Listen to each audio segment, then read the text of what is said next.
Hi, this is Steve from yourcreativelife.com talking today about research and the role of research on a TV show. Now, this came to me a little while ago because somebody actually asked me a question about how research happens on a given television show. And like any answer about TV, it depends on the show.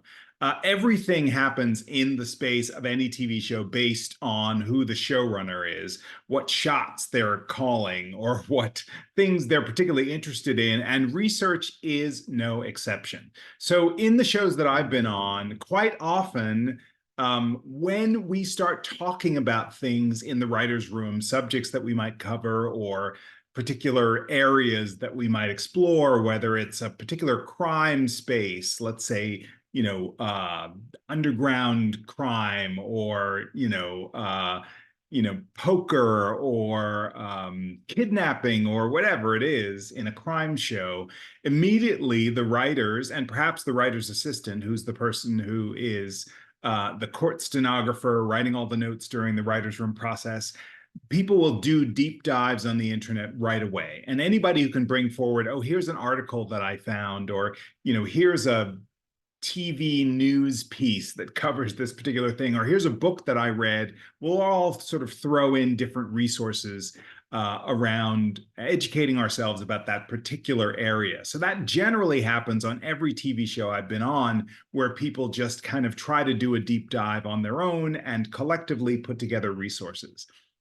But the other thing is that the resources end up being filtered through the writer who is writing that episode. So if we're working on a particular episode that has something in it that is relevant or important to the story, and I'm the person who has been tasked with writing that episode, then that research that's coming is stuff that I'm going to gather and that I'm going to go through and cull and try to be as specific and clear as I can about how that research relates to the story, and the specifics of the character journeys and all of that. And that really becomes, on some level, more on my shoulders than anybody else's.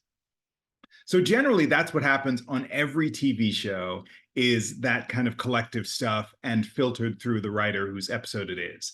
However, on some shows that have heavy research needs, like medical shows, for example, or maybe even legal shows, there might be a doctor or a lawyer on set who is turned into a writer, or who functions as a consultant and is there to be reached out to in case ideas come up or questions are brought up. That happens all the time as well. So you might see a consultant person who is connected to the show, who is there to answer or mine the legal or medical things, or whatever the expertise, subject of expertise is. Or you might have a lawyer or a doctor who's actually on staff, who used to work in that area and can bring in their professional expertise to the story conversation. That often happens too, and I've been on many shows where that's the case. In addition to that, sometimes there is somebody hired by a show called a researcher. And I know a couple of researchers out there who work for shows, and their whole job, it's a part-time job, but their whole job is to be a liaison to research. They'll do research themselves, they'll do the deep dive on the internet and all that stuff, but then they also might reach out to a consultant who the show uses on a regular basis, or an organization that has consultants, and they might do the legwork to find the expert, to bring that expert in to help the writers.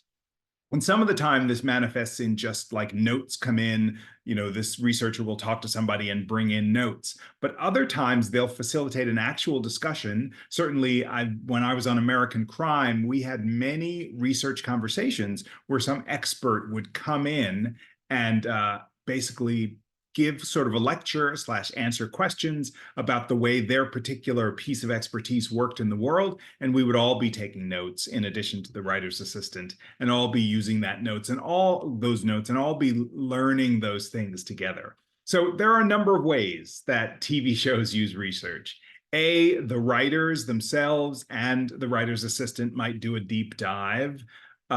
B, a consultant of some sort might be connected to the show and sort of on call, or might also be a writer on staff who contributes on a regular basis and brings an expertise from the outside world. You might have a researcher person who has been hired as a specific role to both manage deep dives and reach out to consultants. And you might also have an organization out there, and there are many. One of them that I can think of right now is Hollywood Health and Society, which is over at USC. And those people have a stable of people. So perhaps the researcher would reach out to an organization like that, find an expert who has been assigned specifically for this show or this episode, and bring that person in. I'll also say, too, that outside of those things that you'll do on a show, I often have my own process. So there are many people that I know from college, high school, grad school, whatever, who are out there in the world doing political science stuff or medical stuff or legal stuff. And I might specifically reach out to them if it's my episode, or even if it isn't, to get some expertise as a one-off on a given show. So those are all the ways that research comes into play. I will say, too, that we do, as I'm sure you do in your writing process, we also watch things. So there might be a documentary that becomes something that we're all going to watch together. Or, to go back to, as I was saying, when I was on American Crime, there were books and documentaries and things to watch and read before we started work, so that we came with a certain amount of expertise, a certain amount of knowledge of the subject area that we were going to cover that season. So all of those things apply, and maybe none of them apply, again, depending on who your showrunner is. And that's where it just becomes anybody's guess, given the show, which way they're going to go in terms of pursuing their research. But that's a little bit about how research is done on the average TV show. I hope you found that useful. And if you did, give it a thumbs up, give this video a thumbs up, and also subscribe to this channel so that you don't miss out on anything. I create these videos every single week. And as you can see, there are over 100 videos here to help you navigate your TV writing, film writing, playwriting life. And so I really want you to get the latest and greatest by subscribing and getting the videos as they come out. Take a look at yourcreativelife.com, which is my hub for all things coaching, where I can help you directly with your writing life and process and strategy and career. And there you can also sign up for my free newsletter and find out information about the Secret Writer podcast, which is a great offering that we call Therapy for Writers, and does a deep dive into some of the challenges that writers face on a daily basis. Thanks for watching. See you next time.